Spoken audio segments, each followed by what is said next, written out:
ये मत कहा करो कि दर्शन करने जा रहा हूं, नहीं, ये कहा करो कि मैं बाबा से मिलने जा रहा हूं, क्योंकि बाबा का और मेरा जन्मों जन्मों का नाता है, जन्मों जन्मों का रिश्ता है, वो मेरा है और मैं उसका हूं। अगर इसी भाव से अगर खाटू आओगे तो आपको बाबा अपना लेंगे। मैं रोज तेरे दर पे आता हूं, कभी तुम भी मेरे दर पे आओ, भगवान आपके दर पे आएंगे। और मेरे गुरुदेव हमेशा कहते थे कि बेटा जीवन में एक बार भगवान जरूर आते हैं, एक बार जीवन में परमात्मा जरूर आता है, लेकिन वो सूझ वाली आंखें होगी वो भगवान को पहचान जाएगी। हर आंखों के बस की बात नहीं है कि परमात्मा को पहचान पाए। इसलिए बाबा आज से अपने बेटे मनुश्री की बात मानकर ये कहना कि हम बाबा से मिलने जा रहे हैं, और जब घर से निकलो तो बाबा की जोत लेकर निकला करो। जब खाटू आने की मन में तड़प उठे, मन में विचार है कि मैं खाटू जाऊं, खाटू आने का मन में जब संकल्प उठे तो एक काम करना, ये मन में विचार करना कि घर में पहले बाबा की जोत जलाना पूरे परिवार के साथ, और बाबा से, क्योंकि जोत जलाओगे तो बाबा जोत में प्रकट होता है। जैसे हम श्याम बाबा की जोत लेते हैं, बाबा जोत में आते हैं। मैं जिक्र करूंगा जोत का भी आपको। बाबा की जैसे जोत जलेगी, बाबा जोत जैसे हम बाबा की लेंगे, बाबा प्रकट हो जाते हैं और प्रकट होकर अपने भक्तों को आशीर्वाद देते हैं बाबा, क्योंकि जोत से तो श्याम प्रकट होता है। तो घर में पहले जोत जलाया करो, और जोत जलाकर अपनी कामना बोलकर कहना, बाबा मैं तुमसे मिलने आ रहा हूं, खाटू आ रहा हूं, बाबा खाटू आ रहा हूं। और खाटू आओ फिर। हाँ, तो ये भक्त प्रहलाद की भूमि है, और जहां भक्त होता है वहीं परमात्मा प्रकट होता है। भगवान को कौन प्रकट करता है? भगवान को तो भगवान के भक्त प्रकट करते हैं। और भगवान ने कई बार लिखा है, कई कथाओं में जिक्र किया है, भगवान कहते हैं मैं मेरी कथा सुनकर जितना प्रसन्न नहीं होता हूं, उससे ज्यादा मेरी भक्तों की कथा सुनकर मैं प्रसन्न होता हूं।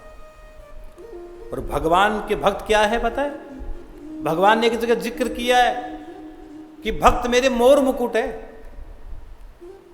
भक्त मेरी क्या है? मोर मुकुट है। ये मोर का मुकुट है मेरे भक्त मेरे, क्योंकि भक्त जहां मुझे बुलाते हैं, भक्त है तभी तो मेरी पूजा है।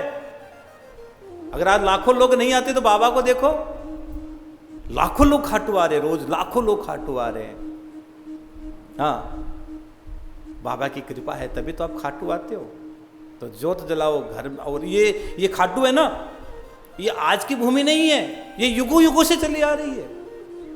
हाँ, युगों युगों से चली आ रही है। सतयुग में यही खाटू श्याम जी, बाबा श्याम की धरती काशी धाम के नाम से पूजी जाती थी। हाँ, लिखा है, खटवांग राजा की पूरी खाटू नगरी नाम, सतयुग काशी धाम थी, कलयुग खाटू धाम। सतयुग में काशी थी और कलयुग में खाटू धाम के नाम से पूजी जाती है।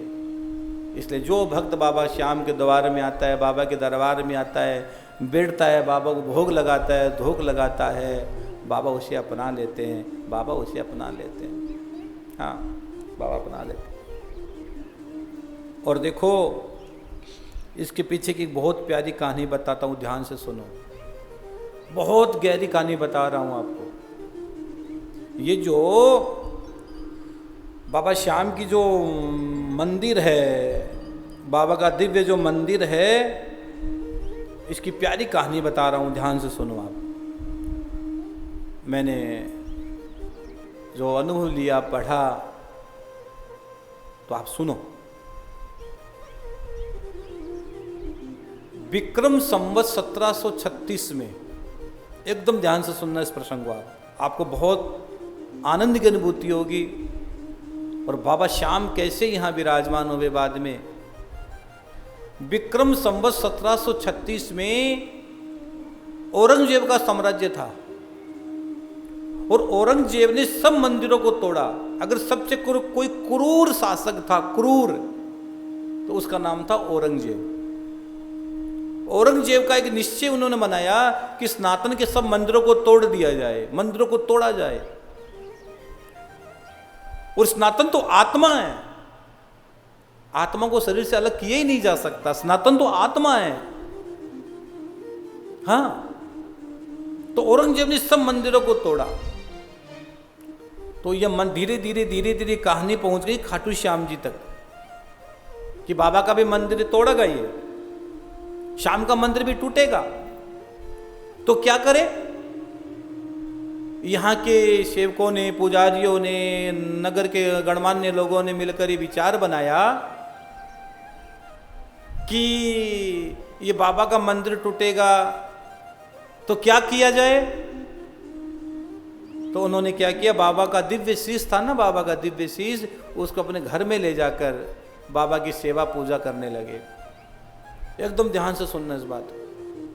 बाबा का दिव्य शीश से ले जाकर घर में सेवा पूजा करने लगे। आज अमावस्या का दिन है, आज स्नान का दिन, इसलिए मैं कह रहा हूँ आज आपको ये कथा। आज का बहुत बड़ा दिन है श्याम जगत में। भगवान श्याम के लिए अमावस्या का दिन बहुत बड़ा दिन होता है। जैसे 11 का महत्व है वैसे अमावस्या का महत्व है। हाँ, बहुत बड़ा महत्व है। अमावस्या को छोटी तिथि नहीं होती है, अमावस्या बहुत बड़ी तिथि होती है, बहुत बड़ी। हाँ, और मंदिर का दिव्य जो शीश था मंदिर से ले जाकर घर में रखा, और औरंगजेब ने क्या किया, मंदिर को तोड़ दिया। औरंगजेब की सेना ने मंदिर को तोड़ दिया। और यहाँ तो हर घर घर में मंदिर है, कितने तोड़ोगे भाई, हर घर घर में मंदिर है। और मैंने बार बार कथाओं में जिक्र किया है, कई बार मैंने कहा है कि आप संगठित होकर रहो, एक होकर रहो। हाँ,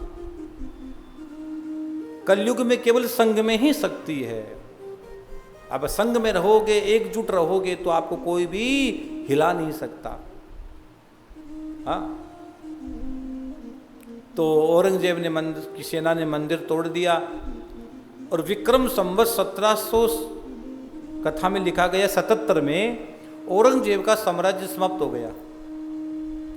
और औरंगजेब का साम्राज्य समाप्त हो गया तो गांव के लोगों ने, वडीलों ने, पुजारियों ने, सेवकों ने निश्चित किया कि बाबा को वापस मंदिर में बिठाया जाए, बाबा श्याम को दिव्य मंदिर में वापस बिठाया जाए। तो इसके लिए बाबा का मंदिर बनाया जाए, बाबा का दिव्य मंदिर बनना चाहिए। तो मंदिर बनाने के लिए क्या चाहिए बताओ? मंदिर बनाने के लिए पैसा चाहिए, धन चाहिए। अब धन की व्यवस्था थी नहीं कि धन कहाँ से व्यवस्था करें। तो इस समय, उस समय जब ये जोधपुर का जो पूरा इलाका, ये जो खाटू का जो ये पूरा इलाका था, वो जोधपुर का अधीन आता था, जोधपुर के अधीन आता था। तो वहाँ के राजा थे अभय सिंह जी, राजा का नाम था अभय सिंह जी। तो गांव के लोगों ने निश्चित किया कि हम राजा के पास जाएंगे और राजा के पास जाकर धन मांगेंगे और राजा से कहेंगे, राजा आप मंदिर बना दो बाबा का। क्या बना दो? बाबा का श्याम जी का मंदिर बना दो। औरंगजेब की सेना ने तोड़ दिया तो बाबा का दिव्य मंदिर बना दो। तो गांव के लोग जोधपुर पहुंचे, राजा अभय सिंह जी के पास पहुंचे और राजा अभय सिंह जी ने खूब मान सम्मान दिया कि आओ बैठो, भोजन करवाया, प्रसाद पाया सभी ने। और प्रसाद पाने के बाद राजा ने हाथ जोड़कर पूछा कि आपके आने का कारण क्या है, आप यहाँ आने का क्या कारण है? देखो कितना शिष्टाचार है, हमारे सनातन में कितना शिष्टाचार है कि आते ही कोई चीज यूं नहीं पूछा करना। यहाँ कितनी शिष्टाचार सिखाया गया है, पहले जलपान कराओ, भोजन कराओ, बिठाओ, फिर पूछो भैया आने का कारण क्या है। तो राजा ने जब पूछा हाथ जोड़कर कि हे देवो आप आए हो, आने का कारण क्या है बताओ आप। तो गांव के लोगों ने कहा कि औरंगजेब की सेना ने मंदिर तोड़ दिया राजन, आपको पता है, और हम बाबा श्याम का मंदिर बनाना चाहते हैं। तो राजा अभय सिंह जी ने कहा ये तो बहुत खुशी की बात है, ये तो परम खुशी की बात है कि बाबा का मंदिर बनना ही चाहिए। तो फिर क्या दिक्कत आ रही है? कि दिक्कत ये आ रही है कि हमारे पास धन नहीं है। मंदिर तो बनेगा, उसमें पैसा लगेगा, धन लगेगा, हमारे पास धन नहीं है। और धन नहीं होने के कारण, अच्छा तो फिर बताओ मैं क्या करूं कि आप धन दीजिए, मंदिर बनाकर दीजिए। तो राजा ने कहा मैं तुम्हें सुबह बताऊंगा, मैं तुम्हें सुबह सोच के बताऊंगा। ध्यान से सुनना इस कथा को यहाँ, कि उस समय सच में राजा का खजाना खाली था, राजा के पास कुछ भी नहीं था। राजा अभय सिंह जी के पास उस समय कुछ नहीं था, अभय सिंह जी का पूरा खजाना खाली था, क्योंकि अभय सिंह जी का अपने बड़े भाई के साथ संघर्ष चल रहा था, सत्ता का संघर्ष चल रहा था, तो अभय सिंह जी का खजाना पूरा खाली था। तो उन्होंने हाथ जोड़कर कहा आप विश्राम कीजिए, मैं सुबह आपको बताऊंगा। और राजा जब रात को अपने महल में पहुंचे तो आज राजा का मन बड़ा उदास था, राजा का मन बहुत उदास था, राजा का चेहरा उदास था, राजा बड़े विचलित थे, राजा का मन बड़ा असंयमित था, राजा बड़े उदास थे कि मेरे यहाँ कोई मांगने, वो भी बाबा का मंदिर के लिए धन मांगने के लिए आए और मेरे पास देने के लिए कुछ भी नहीं है, मैं क्या करूं। और उसी समय रानी ने राजा से कहा स्वामी क्या बात है, बड़ी दुखी लग रहे हो, आज तो बड़े उदास लग रहे हो, क्या बात है सच बताओ। तो राजा ने कहा कोई बात नहीं रानी, तू अपने महल में जाकर सो जा। लेकिन रानी ने कहा नहीं, मैं आपकी धर्म पत्नी हूं, मैं आपकी अर्धांगिनी हूं, मैं यूं नहीं जाके सोऊंगी, सच बताओ आपका मन क्यों उदास है, आपका चेहरा क्या उदास है, आज ऐसी कौन सी घटना हो गई, आप इतने विचलित हो गए, क्या कोई बड़े भैया जेठसा से कुछ बात हो गई या कुछ अलग कुछ बात हो गई जो मुझे बताना नहीं चाहते हो, मुझे सच बताओ बात क्या है। जब बार बार ये राजा से रानी ने कहा, मैं मुझे आपके चरणों में बैठ जाऊंगी, मैं आपके चरण पकड़ लूंगी, आपके चरण नहीं छोड़ूंगी, सच बताओ आप क्यों उदास हो आज। ये बार बार जब रानी ने कहा तो राजा ने कह दिया रानी क्या बताऊं, खाटू से कुछ लोग आए हैं, बाबा श्याम का मंदिर बनाना चाहते हैं, बाबा का दिव्य मंदिर बनाना चाहते हैं और मंदिर के लिए धन मांगने के लिए आए हैं।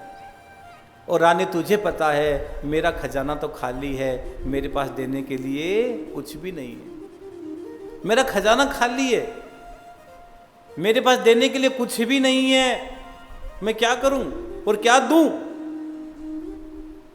बस ये सोचकर मन में बड़ी पीड़ा है, मन उदास हो गया। अब जाकर उनको यो बोलूं सुबह कि मेरे पास बाबा का मंदिर बनाना है, धन नहीं है, तो मुझे सोचकर नींद नहीं आएगी रात को, मैं बड़ा विचलित हो गया हूं। ये बात जब रानी ने सुनी तो देश की नारी क्या कहती है, राजा की धर्मपत्नी क्या कहती है, सुनो स्वामी बस इतनी सी बात है, इतने में उदास हो गई, आपका खजाना खाली है, एक काम करो मेरा गहना बेच दो और बाबा का मंदिर बना दो, मेरा गहना बेच दो। गहने को स्त्री धन बताया गया है, गहना स्त्री का धन होता है, मेरा गहना बेच दो राजन और बाबा श्याम का मंदिर बना दो, क्योंकि गहना तो साथ नहीं जाएगा लेकिन नाम हमारा सदा के लिए अमर हो जाएगा, अमर हो जाएगा। राजा ने ये सुना तो राजा की आंखों से झरझर आंसू आ गए। राजा ने कहा रानी तूने तो मेरी आंखें खोल दी, आज तूने तो मेरी आंखें खोल दी, मैं तो यूं समझ रहा था। रानी सुनो, मैं स्वयं बिक जाऊंगा लेकिन बाबा का श्याम का मंदिर जरूर बनाऊंगा, जरूर बनाऊंगा और दिव्य मंदिर बनाऊंगा, बाबा श्याम का भव्य मंदिर बनाऊंगा, दिव्य मंदिर बनाऊंगा, और मैं संकल्प लेता हूं कि बाबा का मंदिर बनाऊंगा। और एक बात बताऊं भैया, अगर उस समय रानी नहीं कहती ये बात, आज ये बात रानी नहीं कहती, तो 300 साल के बाद दास मनुश्री यहां बैठकर कथा में राजा का नाम नहीं लेता, नहीं लेता।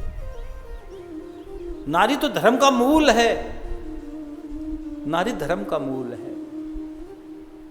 नारियों के बारे में कौन कह सकता है, नारियों के बारे में यहां लिखा गया है, जहां नारियों की पूजा होती है वहां देवता भी रमण किया करते हैं।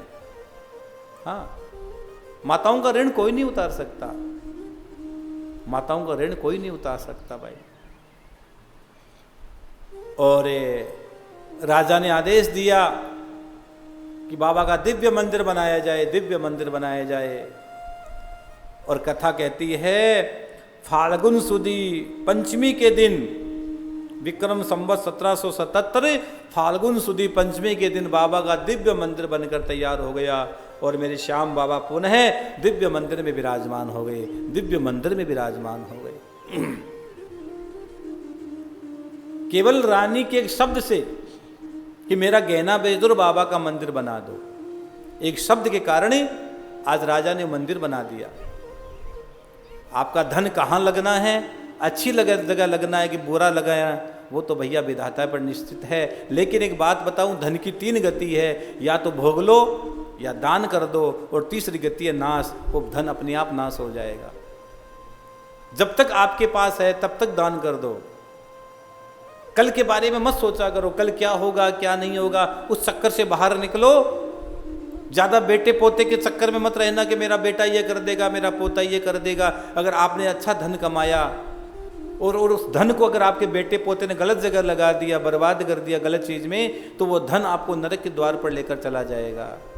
और अगर आपने धन छोड़ा है, वो धन आपके बच्चे ने अच्छी जगह लगा दिया, तो आपको मरने के बाद वो धन आपको आगे की यात्रा करवा देगा। क्योंकि परीक्षित के लिए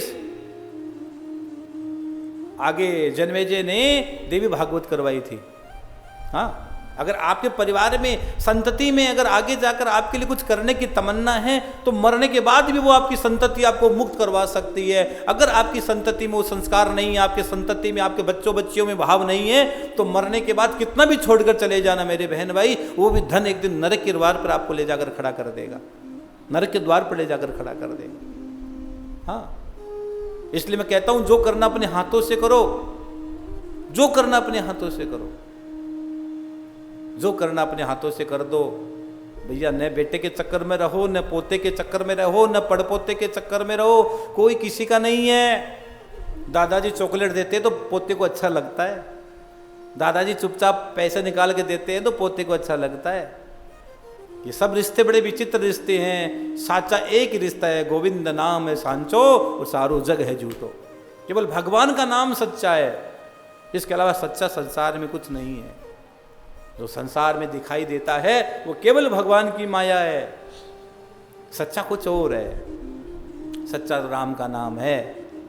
आपके द्वारा किया गया दान ही आपको अंतिम यात्रा में, आपके द्वारा किया गया पुण्य ही आपको अंतिम यात्रा में साथी बनेगा, आपका सहारा बनेगा। जय श्री श्याम। आप सभी श्याम प्रेमियों से नम्र निवेदन है कि पूज्य महाराज श्री जी का YouTube चैनल मनुश्री जी महाराज रत्नगढ़ वाले को सर्च करें, सब्सक्राइब करें, शेयर करें, बेल आइकन दबाएं, ताकि महाराज श्री जी की वाणी जन जन तक पहुँचे और सभी को उसका लाभ प्राप्त हो। जय श्री श्याम।